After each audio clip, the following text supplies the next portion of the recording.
할렐루야. 하나님의 나라가 오늘 독일 현장과 우리 모든 성도 현장에 임하는 그런 축복의 주일이 되기를 바랍니다. 오늘 말씀 오늘 듣고 여러분이 늦어도 오늘이 끝나기 전에 내가 한 주간 인도받을 하나님의 말씀을 잘 정리하고 여러분이 한 주간 기도할 내용들, 또 내가 하나님의 말씀 따라서 내가 해야 될 여러 가지 스케줄들을 그렇게 구체적으로 확정을 하고 실제로 여러분들이 인도받는 그런 한 주간 또 되기를 바랍니다. 오늘은 이제 남을 자입니다. 그동안 우리가 남은 자, 남는 자, 그리고 남을 자, 물론 다음 주에는 남길 자겠죠, 그죠? 이게 우리 신앙의 여정입니다. 일종의 우리 신앙의 성장의 여정이고, 그죠? 우리 신앙의 일종의 이제 성장이고 여정을 말하는 것이죠. 그래서 오늘 이제 남을 자, 신앙 문화를 준비하는 것입니다. 특별히 미래 신앙에 대한 여러분 그 문화를 실제로 우리가 준비하는 것이 그게 우리의 사명입니다. 그죠? 오늘 여러분이 그걸 생각하고 말씀을 듣는 날 되기를 바랍니다. 이제 사람은 마음에 그리고 생활에 여유가 있는 게 굉장히 중요합니다. 여유가 있어야 사람들이 미래를 생각하고 그리고 또 정확하게 미래를 준비하고 살 수가 있습니다. 대부분 사람들은 여유가 없기 때문에 늘 현실에 매여 삽니다. 그죠? 미래 생각을 한다 하지만 주로 그 미래에 부정적인 염려를 하고 사는 겁니다. 저는 그 주위에 보면요, 옛날에 가난했던 사람이 뭔가 부자가 됐는데도 여전히 마음이 여유롭지 못한 상태에서 벗어나지 못하고 뭔가에 묶여 사는 그런 모습을 참 많이 봅니다. 근데 사람이 이제 그 우리가 성장한다는 말은 뭐냐니까 옛날에는 그죠? 내가 미래 생각을 전혀 못하고 살았거나 또 아니면 미래 염려만 하고 그렇게 살았던 사람이 성장을 한다는 말은 뭡니까? 내가 이제는 여유를 가지고 미래에 대해서 정확하게 내가 생각도 하고 그리고 준비하는 그런 인생이 된다. 이 말이거든요. 여러분 그 한국이나 그리고 또 독일이나 유럽 같은 경우를 봐도 똑같습니다. 여러분. 조금 이렇게 사회가 다르지 않습니까? 그런데 미국이나 유럽을 봐도 제가 보면요, 많이 발전한 나라인데 그런데 발전하긴 발전했는데 보니까 생활 자체가 너무 꽉 짜여져 있습니다. 미국이나 유럽에 가 계신 우리 한인들 그 이민자들을 보면요, 이런 걸 많이 느낍니다. 분명히 윤택한데 굉장히 발전되고 윤택은 한데 여유가 없다 이 말입니다. 왜냐니까 미래 계획을 전부 다 국가와 사회가 다 이렇게 해주다 보니까 개인은요 그냥 하루하루 삽니다. 그 장점도 많이 있는데 내가 볼 때 단점도 상당히 많아요.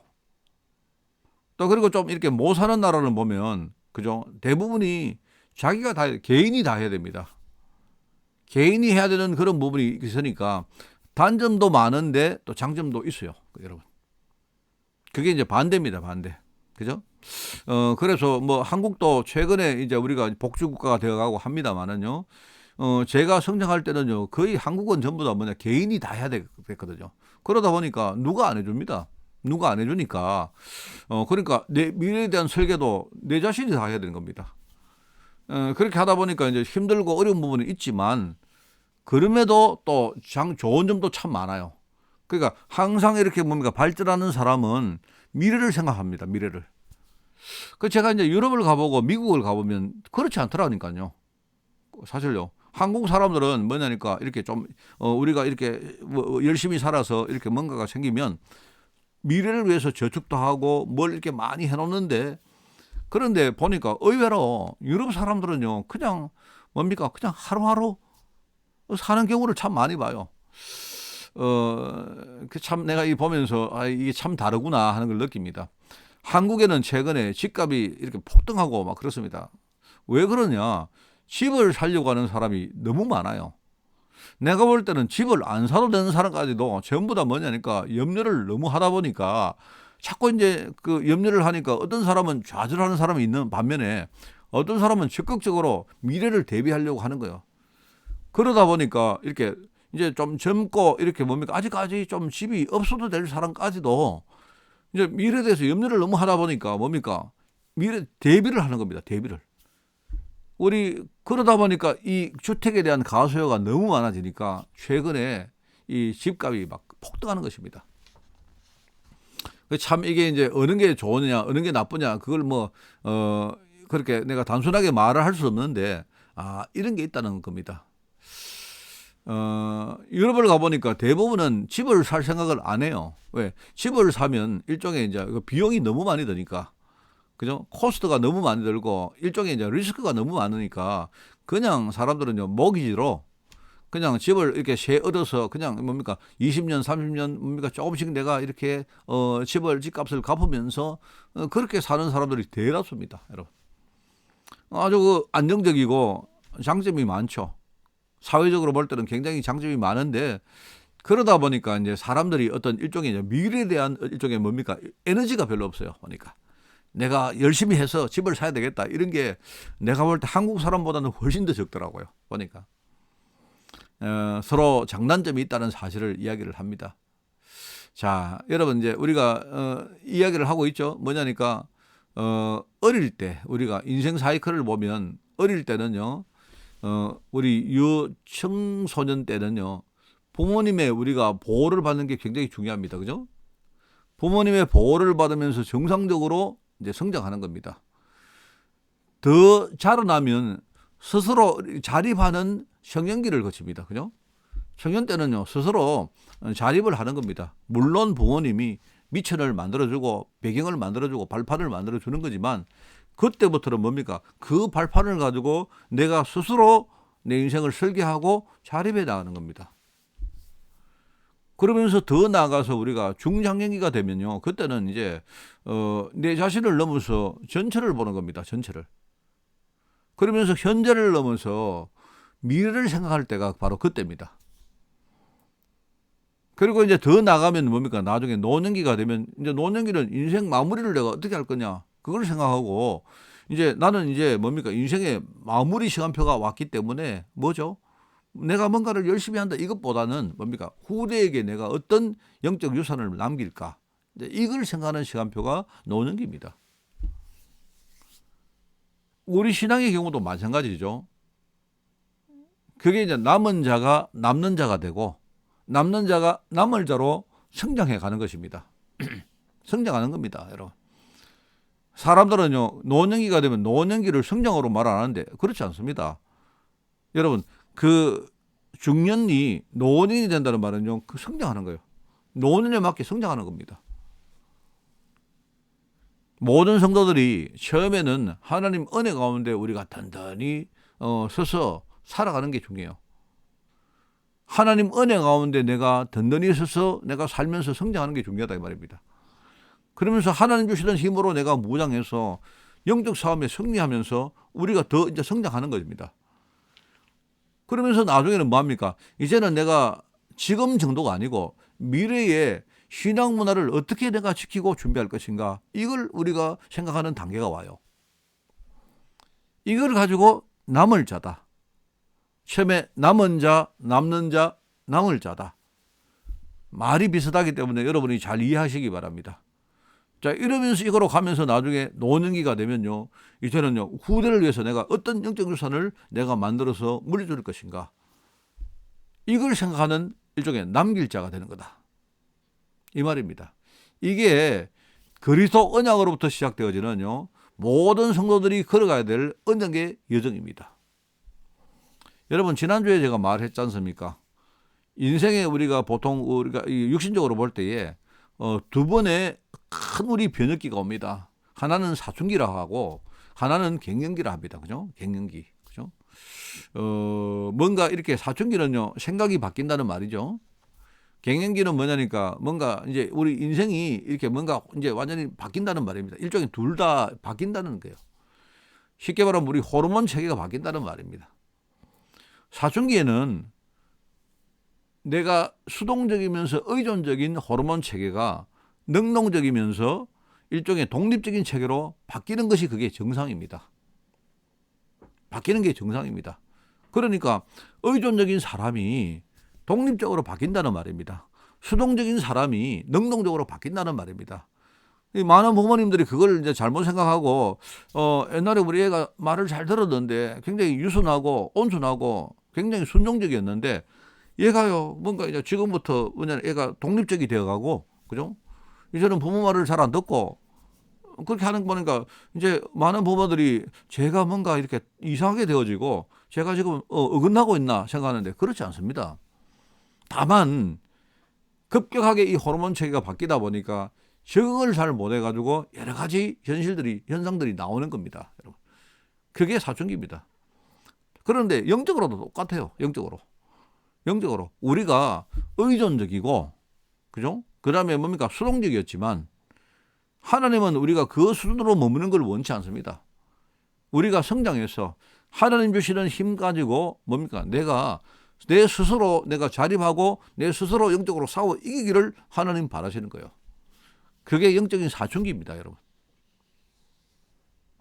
아까도 말했지만 내면은 그런 것인데 겉으로 볼 때는요, 이게 호르몬 체계가 급하게 바뀌다 보니까 적응이 잘 안 돼가지고 여러 가지 어떤 뭡니까 불협화음이 나오는데 그거는요 그 본질이 아닙니다, 여러분.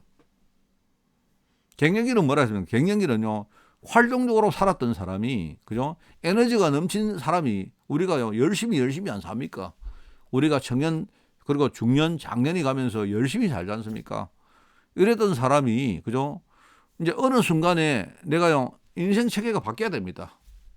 내가 이제 나이가 많이 들고 노년이 돼 가는데 그런 식으로 에너지 가지고 살면 안 돼요. 그러면 우리가 인생을 제대로 살 수가 없습니다.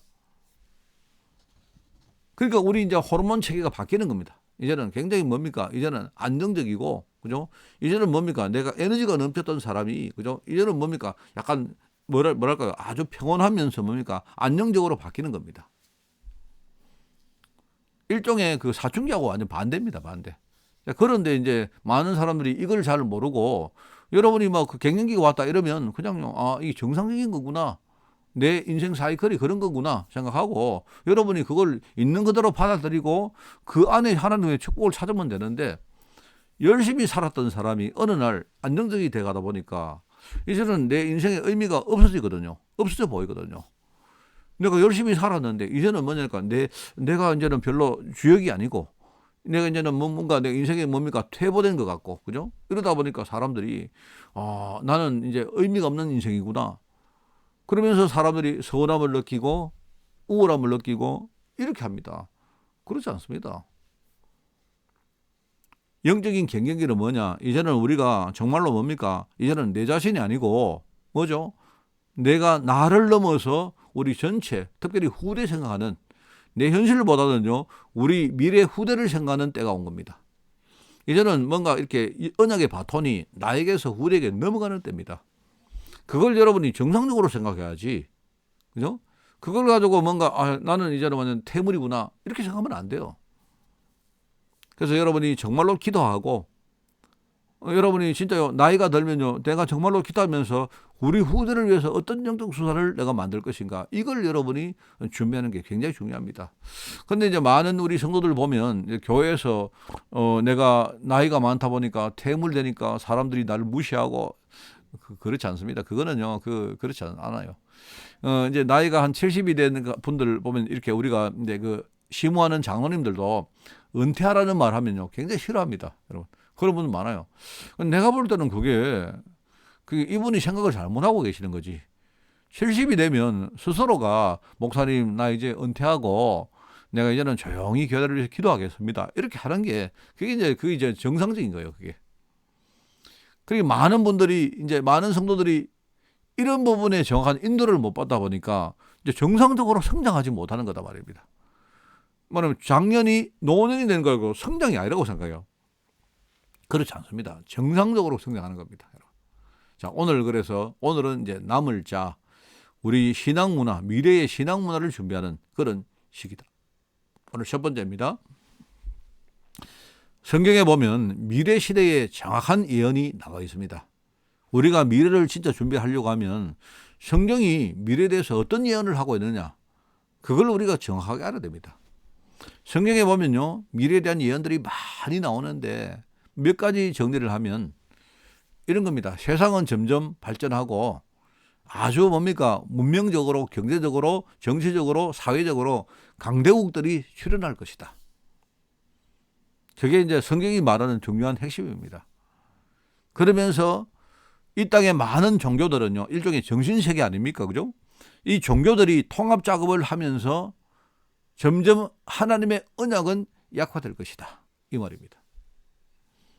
그러면서 세상 현장에 우상 문화의 단체가 전 세상 현장을 정복해서, 그죠? 우상 문화가 완전히 판을 칠 것이다. 이야기합니다. 말하자면, 한마디로 말하면 육신은 점점 발전하는데 영적으로 점점 혼미해진다. 이 말이고요. 종교단체는 점점 강성해지는데 하나님의 언약은 점점 희미해진다. 그리고 교회는 조직만 남게 되고 실제로 흔들리지 않는 그런 믿음의 제자가 없다. 이 말입니다. 그게 성경이 말하는, 그죠, 미래 시대에 대한 예언의 중요한 핵심입니다. 그게. 여러분, 이걸 알아야 돼요. 여러분이 지금요, 우리가 매스컴을 보고 여러분이 여러 가지 어떤 그 현실의 이야기를 쭉 보면 여러분 볼 수 있습니다. 아, 이게 시대가 흘러가면서 이런 식으로 가는구나. 여러분, 그 이번에 코로나 사태를 우리가 보면서 느끼는 게 있지 않습니까? 정말 이게 정말 이 성경이 예언한 대로 그 가는구나 하는 걸 느낍니다. 이제 사람들은 전부 다 뭡니까? 이게 이제 전부 다 개인화됩니다. 개인화. 이제는 뭔가니까 전부 다 개인화인데, 근데 사람들이 개인화되는 것처럼 보이지만 사실은요, 그게 아니에요. 사람 자체는 전부 다 개인적으로 개인화되는데 그 사람들을 지배하는 문화는요, 집단화입니다, 여러분. 이게 코로나 때문에 말입니다. 전부 다 사람들이 전부 다 생각이 완전히 획일화되어 있어요. 전부 다. 사람들은 전부 다 개인적으로 뭡니까? 이렇게 개인화되어서 사는 것처럼 보이는데 그 사람들을 지배하는 것은 뭐냐니까 전부 다 집단화입니다, 여러분. 이게요, 지금 전 세계를 이렇게 뭡니까? 강탈을 하고 있습니다. 그런데 핵심은 보면 전부 다 육신화됩니다. 육신화. 사람들이 전부 다 걱정하는 거 전부 다 뭡니까? 미래에 무엇을 입고 무엇을 마시고 무엇을 어떻게 할 것인가, 내가 어떻게 살 것인가, 우리 후대는 어떻게 살 것인가, 전부 다 그거밖에 없습니다. 지금요. 이래가지고 말입니다. 지금 나라들이 미래 생각은 안 하고요, 그냥 지금 무조건 돈 퍼주고 경기를 살린답시고 말입니다. 이렇게 하는데 내가 볼 때는 이게 지금 지금 뭡니까? 전 세계 국가들이 지금요, 뭔가 중심을 못 이렇게 잡고 있습니다, 여러분. 그러니까 모든 나라, 모든 사람들이요, 한 가지의 생각 속에 전부 다 집단화되어 있습니다, 제가. 이걸 보면서, 이게 지금 세상이 흘러가는 내용이구나. 그러다 보니까 뭔가 눈에 안 보이는 그런요, 뭔가 대단 통합적인 그런 어떤 집단들이 나타납니다. 심지어요, 종교도 점점 종교 통합이 되어집니다, 여러분. 그 우리가 에큐메니즘이라 합니까? 말하자면요, 종교도 점점 이제는요, 종교의 차별성들이 없어집니다. 이런 작업을 통해 가지고 뭡니까? 종교가, 여러분요, 우리가 통합을 하기 위해서는요, 서로 민감한 부분은 절대로 이야기하면 안 돼요. 터치하면 안 됩니다. 그러다 보니까 정말 유일성의 그 하나님의 언약은요, 점점 약화되어집니다. 이러면서 사람들이 그렇게 전부 다 불안하고 사람들이 미래에 대해서 이렇게 우왕좌왕하고 갈등하고 하니까요, 사람들을 현혹시키는 혼미하게 만드는요, 우상 문화의 단체가 전 세계 현장을 알게 모르게 정복하고 있습니다. 그게 지금 미래 시대에 대한 성경의 예언이고, 이 성경 예언처럼요, 지금 그대로 되어가고 있습니다. 여러분 어떻습니까? 여러분, 오늘 우리가 예배를 하는데, 오늘 우리가 은혜 받는데, 여러분, 그런데 단순히 내 한 사람이 오늘 은혜 받는 그 정도가 아니고, 여러분, 지금 성경이 말하는 미래 시대의 예언과 지금 우리가 살고 있는 현실과, 그죠? 여러분, 이걸 우리가 대비해 보면서 여러분 어떤 생각이 납니까? 여러분이 분명히 오늘 답을 내리셔야 됩니다. 내가 잘하고 못하고, 내가 뭔가 제대로 뭔가 응답을 누리고 못하고, 그게 문제가 아니고, 하나님이 이 시대에 우리에게 주시는 메시지가 뭔가는 우리가 그거는 하나를 제대로 알아야 된다. 오늘 그게 두 번째입니다. 그렇다면 우리가 이 미래 시대를 제대로 우리가 진단할 수 있다면요, 그러면 두 번째로 뭡니까? 미래의 제자운동의 사명이 하나님의 계임을 여러분이 알 수 있죠. 그게 우리 인생의 답이 되어야 됩니다, 여러분. 하나님의 마음은 지금 이 시간 어디를 향하고 있습니까? 하나님의 마음은 지금 어디를 향하고 있습니까? 오늘 여러분 개개인이 오늘 예배를 드리는데 그렇다면 나를 향하신 하나님의 계획은 정말 뭡니까? 우리가 다양한 경로를 통해서 우리가 독일로 왔는데 독일로 와서 이런 모양으로 저런 모양으로 살아가는데 사실 어떻게 보면 우리 인생의 어떤 뭡니까 여러 가지 내용들의 히스토리가 다 다릅니다. 그죠? 그러면서 우리의 지금 현실도 다릅니다. 우리의 신앙도 다릅니다. 신앙 수준이죠. 그죠? 다른데 그런데 그럼에도 불구하고 우리가 하나로 통일된 게 있어요. 그게 무엇입니까? 내가 무엇에 내 인생을 드리기를 하나님이 원하십니까? 여러분 그거는 우리가 알아야 됩니다. 여러분. 저는 목사입니다. 저는 인생을 살아가면서 목사가 되고 싶었던 적이 한 번도 없었고요. 저는 교회를 다니면서도 누가 이렇게 목회에 대한 이야기를 할 때에 신학교를 가고 이런 이야기를 할 때도 저는 목사가 되고 싶은 마음이 전혀 없었습니다. 왜 없었느냐? 이유는 하나입니다. 내가 보니까 목사는 굉장히 이렇게 뭡니까 힘들더라고요. 늘 뭡니까 이렇게 좀 그 경제적으로도 없고 그죠? 그리고 어떤 교회에서도 뭡니까 성도들에게 이렇게 뭡니까 늘 끌려가야 되고 이런 모습들을 저는 어릴 때부터 많이 봤거든요. 그래서 저는요 뭐 하나님이 어떤 목회에 대한 이야기를 이렇게 뭐 이게 넌저시 이렇게 이야기하실 때도 저는 거기에 대해서 전혀 마음이 없었습니다. 그런데 어떻게 하다 보니까 내가 이렇게 목사가 되었습니다. 자, 근데 제가요 이 목사 이게 안수를 받고 내가 목회를 시작할 때에 저는 이걸 붙들었습니다. 이 땅에 하나님이 정말 목사가 얼마나 많습니까? 그죠? 하나님 보실 때에 이 땅에 목사가 얼마나 많습니까? 사실은요, 내 같은 사람이 목사하면 안 돼요. 목사는 좀 이렇게 경건하고 자기 인생을 정말로 하나님께 순수하게 드릴 수 있고, 그런 사람이, 그런 분들이 목사를 해야 되죠. 그런데 내 같은 사람이 목사한다면 사실요, 내 자신도 실감이 안 났습니다. 근데 제가 어떻게 하다 보니까 내가 어떻게 안 할 수가 없는 상황까지 몰려서 저는요, 내가 안수를 받았거든요. 그랬는데요, 그때 제가 너무 다행스럽게도 하나님 앞에 내가 이 언약을 고백했습니다.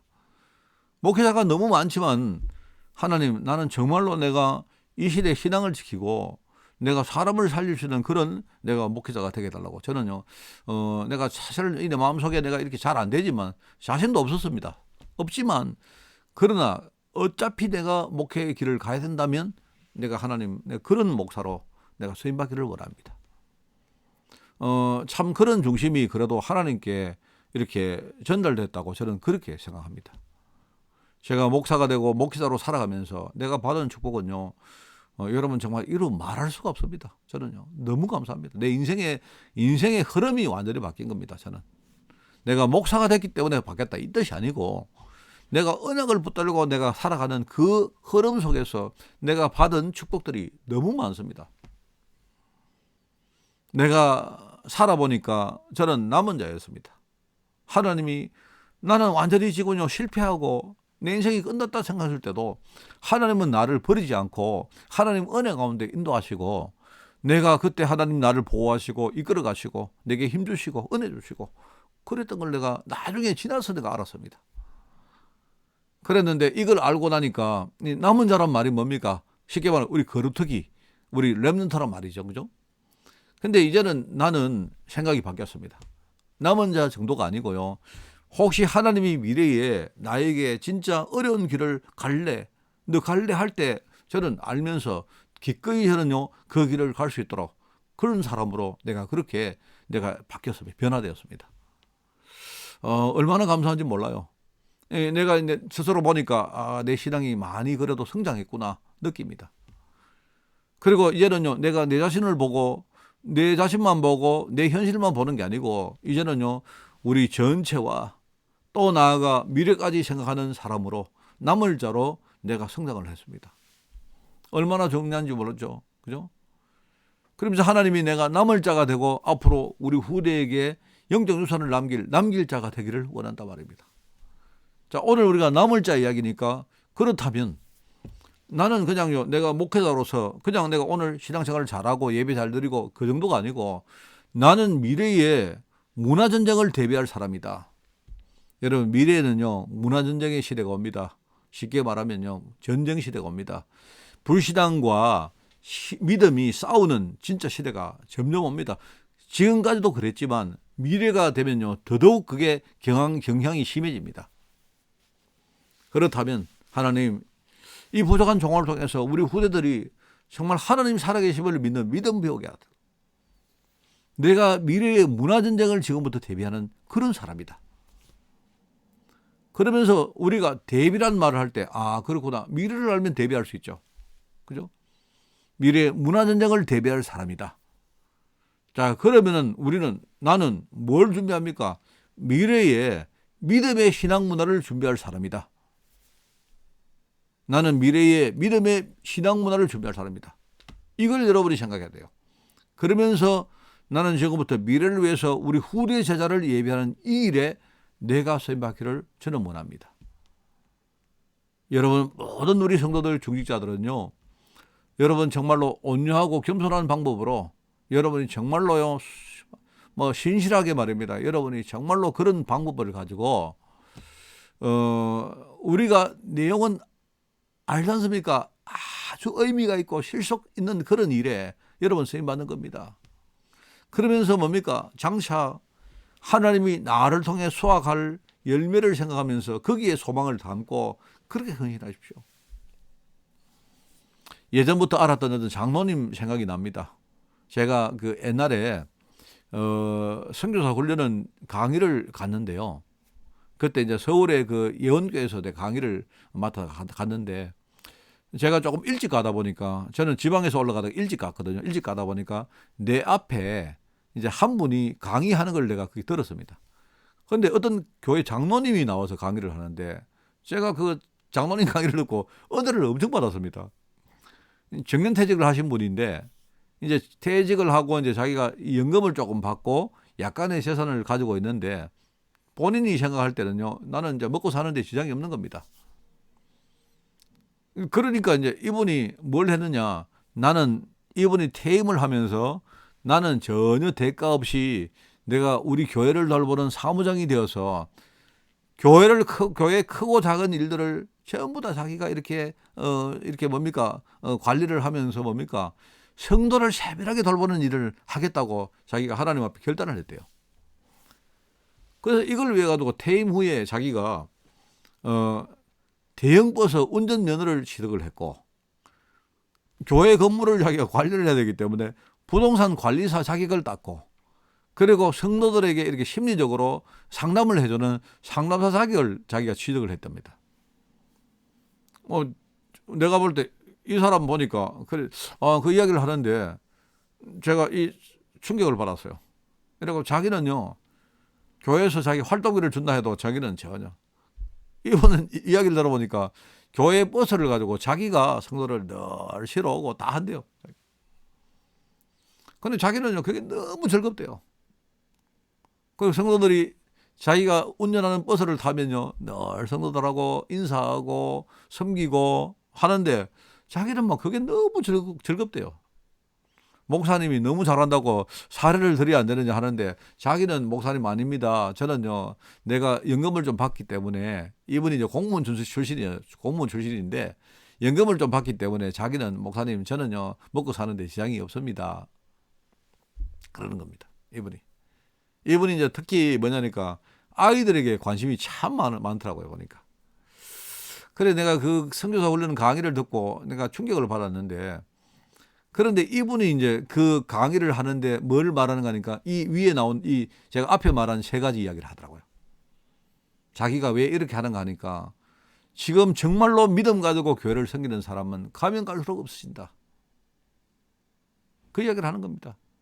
자기가 그냥 하는 게 아니고 그냥 교회를 돌보는 것도 감사하지만 정말로 자기의 어떤 그 사역을 통해서 후대 가운데 진짜 믿음의 중직자가 나오는 이것 때문에 자기는 한다. 그 이야기를 하는 거 있죠. 그 이야기를 듣는데 참 감동 많이 받았어요. 제가 그 이분 섬기는 교회 목사님을 제가 잘 친하거든요. 제가 물어보니까 그 보니까 그 목사님 이야기 들어보니까요. 그 장로님이 강의하는 그대로 그 한대요. 저는 사실은요, 목사님이 그 말을 했다면 별로 안 믿었을 겁니다. 그 목사는요, 뭐 어련히 하는 말 아닙니까? 그죠? 근데 내가 궁금해가지고 물어봤습니다. 물어보니까 그 목사님이 그렇게 한다고 확인을 해 주시더라고요. 참 정말 내가 보면서 저런 장로님이 있구나. 근데 그분이 딴 게 아니고 아까 말했지만 뭐냐니까 미래의 문화전쟁 때문에 한다는 말입니다. 말하자면 미래에 지금요 신앙문화, 믿음의 신앙문화를 우리 후대들에게 자기가 전달하기 위해서 그래서 자기는 이걸 한대요. 참 보니까 뭐 아침에 자기가 이렇게 교회를 나가면 일단은 교회 청소부터 한답니다. 그 교회는요 관리하는 다른 분 없대요. 자기가 다 한대요.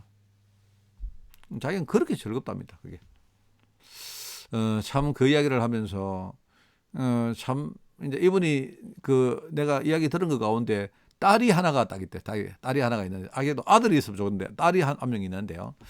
그래서 참 그 딸에게 자기가 신앙을 늘 믿음을 가르치고 했는데 그런데 이분이 이제 어느 날 그 딸이 남자를 사귀었는데 자기 사위가 이제 목사님입니다.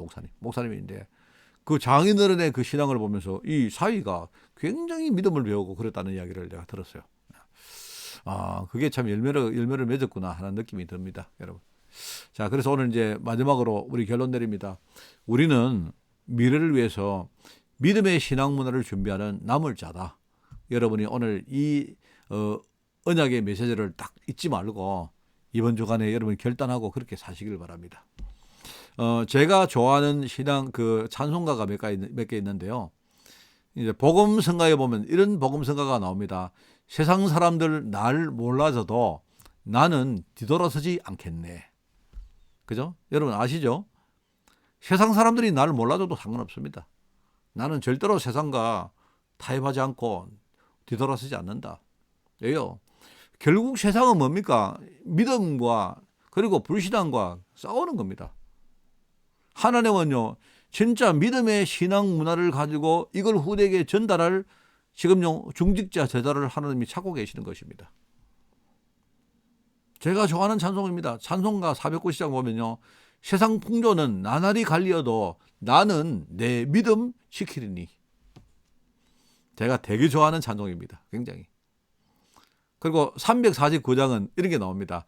다른 사람 어찌든지 나는 주님의 용사들이.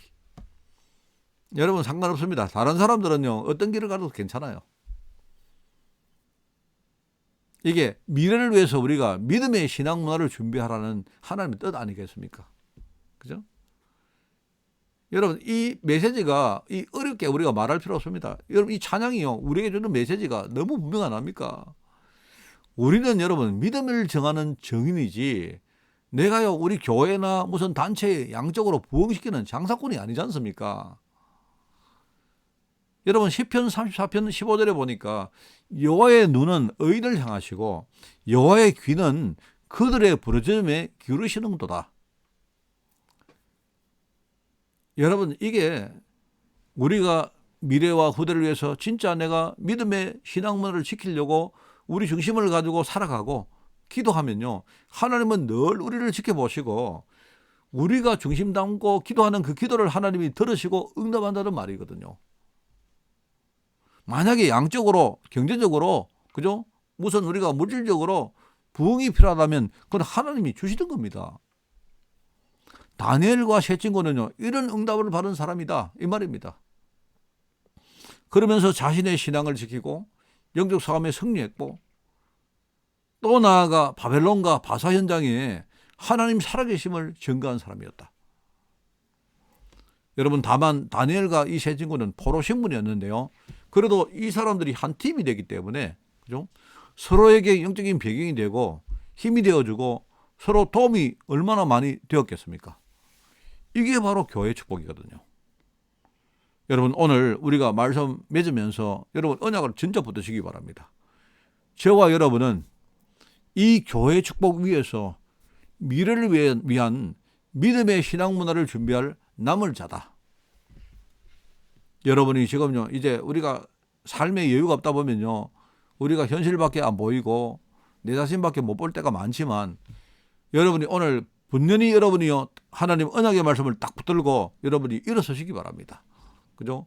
나는 이 시대에 남은 자였고 또 남는 자고 이제 미래를 살릴 남을 자다.